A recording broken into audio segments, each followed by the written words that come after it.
अस्सलाम वालेकुम, welcome back to my channel. आज हम बात करेंगे यूग्लेनोज़ोआ के बारे में। यूग्लेनोज़ोआ जो है वो मेजर ग्रुप जो है फाइलम प्रोटोज़ोआ का जो एक्सकवेटा है उसका थर्ड सब ग्रुप है। पहले दो थे फॉर्निकेटा, पैराबैसिलिया और थर्ड जो आज हम बात करेंगे वो है यूग्लेनोज़ोआ। So let's start. और स्टार्ट करने से पहले चैनल सब्सक्राइब कर दें अगर आपने अभी तक नहीं किया तो। इसकी दो जो हैं सब कैटेगरीज हैं, एक है फाइटोफ्लैजिलेटेड एंड सेकेंड है जूफ्लैजिलेटेड। सबसे पहले बात करते हैं फाइटोफ्लैजिलेटेड की। फाइटो मीन मतलब ऐसे फाइटो फोटोसिंथेसिस से ही निकला है, मतलब इनके अंदर फोटोसिंथेसिस होती है, ठीक है। फाइटोफ्लैजिलेटेड पोजेस वन और टू फ्लैजेला, इनके पास एक या दो फ्लैजेला होते हैं और ये लार्ज पोर्शन फूड का बनाते हैं मैरीन फूड वेब्स के अंदर। ऐसे बनाते हैं through the photosynthesis, through the इनके पास क्लोरोप्लास्ट होते हैं। तो क्लोरोप्लास्ट जो है के अंदर के ज़रिए जो है ये फूड को सिंथेसाइज करते हैं। ज़्यादातर ऑक्सीजन जो है उसको भी सिंथेसाइज करते हैं फोटोसिंथेसिस के अंदर।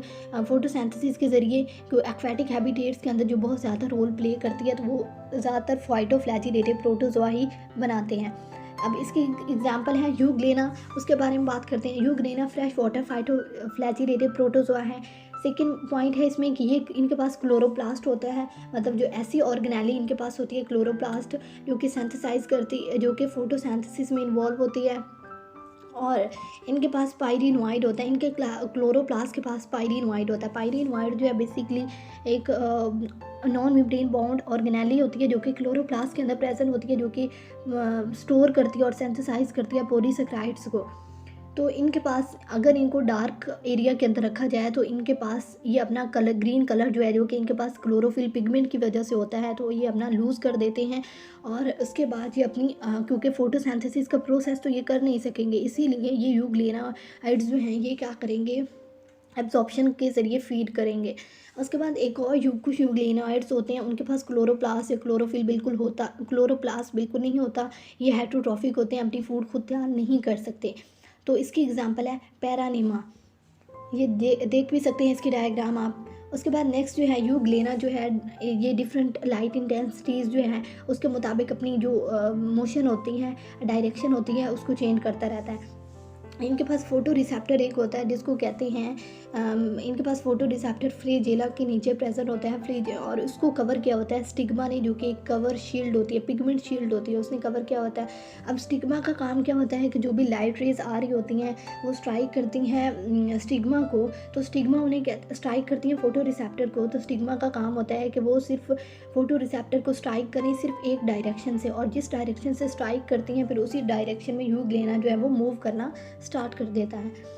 उसके बाद आखिरी पॉइंट है कि यूग्लेनोइड्स जो हैं इनके अंदर हैप्लाइड होते हैं, ये हैप्लाइड होते हैं और इनके अंदर लॉन्गिट्यूडनल बाइंडिफिशन होती है। अब बाइंडिफिशन क्या होती है कि binary fission basically asexual type of reproduction होती है, तो इनके अंदर लॉन्गिट्यूडनल होती है, मतलब लेंथ वाइज होती है, जैसे कि आप डायग्राम में भी देख सकते हैं कि इनके अंदर लेंथ वाइज होती है। और ये हमने पहले भी पढ़ा था जब हमने प्रोटोजोआ का फर्स्ट पार्ट कवर किया, सेकंड पार्ट के अंदर हमने ये पहले बात कर चुके बताते हैं। आगे नेक्स्ट बात करते हैं जूफ्लैजिलेटेड के बारे में। जूफ्लैजिलेटेड जो है इनके पास कोई क्लोरोप्लास्ट नहीं होता, कोई क्लोरोफिल नहीं होता, इनके पास ये अपनी खुराक को तैयार नहीं कर सकते, हेटरोट्रॉफिक होते हैं। इनके पास सिंगल एक लार्ज माइटोकॉन्ड्रिया होता है जिसके पास काइनेटोप्लास्ट होता है।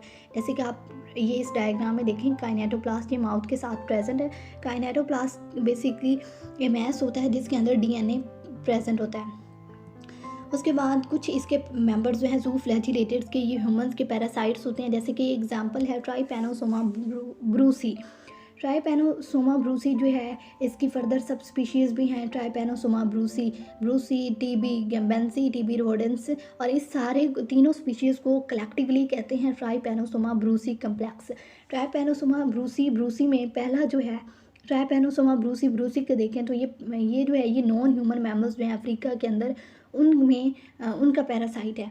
और बाकी जो है गम्बेंजी और रोडेसेंस, ये जो दोनों हैं ये स्लीपिंग सिकनेस काज करती हैं ह्यूमंस के अंदर।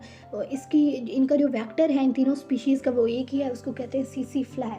अब ये वेक्टर क्या होता है कि जो खुद तो डिजीज़ नहीं काज करता, या खुद उसके पास खुद तो डिजीज़ नहीं काज करता, लेकिन वो एक होस्ट से पैथोजेंस को दूसरे होस्ट में ट्रांसफ़र जो है। इसका ट्राइपैनोसोमा का जो है लाइफ साइकिल वो देखें तो ट्राइपैनोसोमा लाइफ साइकिल में सबसे जैसे डायग्राम में देखें, सबसे पहले ये जो फ्लाई है ये इन्फेक्ट करेगी ऐसे ह्यूमन को, ये उसको बाइट करेगी ऐसे ह्यूमन को जिसके पास पहले ही ये डिज़ीज़ है, जिसके अंदर उस इन्फेक्टेड पर्सन को ये इन्फेक्ट करेगी। इन्फेक्ट करने के बाद इसके अंदर सेकेंड स्टेज में क्या होगा कि ये अपने वो सारे जो ट्राइपैनोसोमा है वो फ्लाई के अंदर चले गए हैं। अब फ्लाई क्या करेगी, वहाँ पे उसके गट के अंदर ट्राइपैनोसोमा 10 डेज़ तक रहेंगे और वहाँ पे वो ये सेक्सुअली रिप्रोड्यूस करते रहेंगे। फिर वो माइग्रेट कर जाएंगे 10 डेज़ के बाद उसके स्लाइवरी ग्लैंड्स के अंदर माइग्रेट करने के बाद वहाँ पे ये मल्टीप्लाई करेंगे और यहाँ पे ये फिर फर्दर अपनी डिफरेंट फॉर्म्स के अंदर कन्वर्ट हो जाएंगे।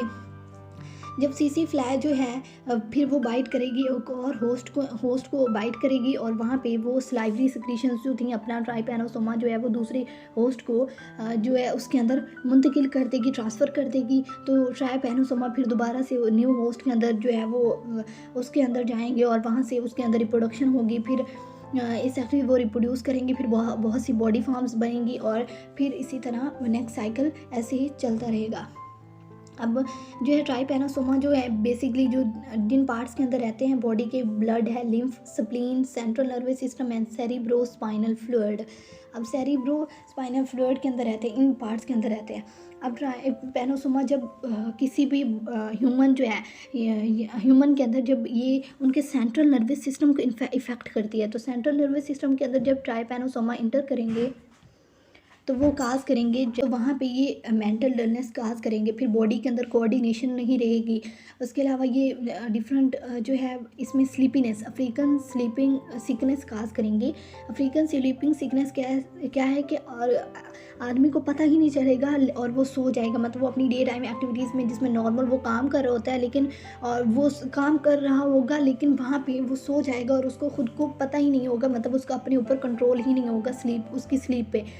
अगर तो ये जो है अगर तो इसको डिटेक्ट कर लिया जाए, मतलब अर्ली लाइफ में अर्ली इसके सिम्टम्स हों और जल्दी से डिटेक्ट कर लिया जाए तो ये क्यूरेबल है। लेकिन लेटर स्टेज में अगर वो तो फिर उसको नहीं कर सकते, फिर ये डेथ काज करती है फिर, क्योंकि ये वीकेंड कंडीशंस हो जाती हैं, आपको स्लीप नहीं मिल रही, आपको प्रॉपर जो है आपका कोऑर्डिनेशन नहीं है बॉडी के साथ, फिर हार्ट फेलियर और इस तरह मेल न्यूट्रिशन, तो ये सारी चीज़ें जो है इकट्ठी होकर उसकी डेथ का सबब बनती हैं। उसके बाद यहाँ पे जैसे आप देख सकते हैं ये इसके अंदर स्लीपिंग सिकनेस वाले में हेडिक्स हो सकते हैं, fever, enlarge lymph nodes, muscles and joint pain, large sore and site of tsetse bite, rash and itchy skin, weight loss. So ये सारे जो काजेज़ हैं, ये वो सारे सिम्टम्स हैं जो कि एक जिस इंसान के अंदर स्लीपिंग सिकनेस हो जाए, अफ्रीकन स्लीपिंग सिकनेस, उसके अंदर ये सारे सिम्टम्स जो हैं वो अपीयर होंगे।